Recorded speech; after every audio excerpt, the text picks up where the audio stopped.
အောင်မြင်ပါပြီအောင်စေမင်္ဂလာအောင်ရင်ထူခဲ့ပြီ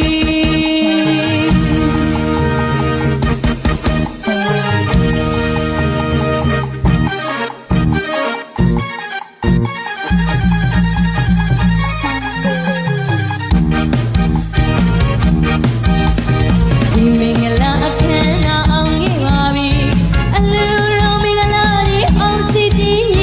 တတဝဝိနိယတာရုခေါ်သည်ခုနှစ်ရက်သမီးသားစိတ်ချမ်းသာသည်မြစ်တာပို့သည်မြစ်တာဝေသည်မြစ်တာဖြန့်ချီရွှေမုံဝေမုံရတနာမုံရွာသုံးပြီ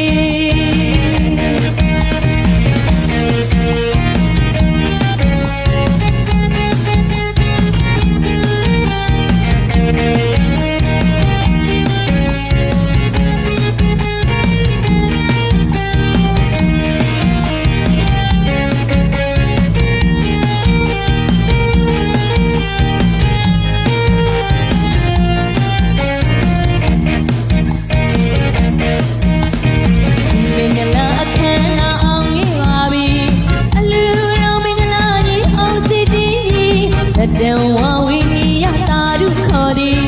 ခုနှစ်ရက်သမီးသားစိတ်ချမ်းသာသည်မြစ်တာပုတ်သည်မြစ်တာဝီသည်မြစ်တာဖြန့်ချီရွှေမုံဝေမုံရတနာမိုးရွာသွန်းပြီအောင်ခြင်းမြစ်တာ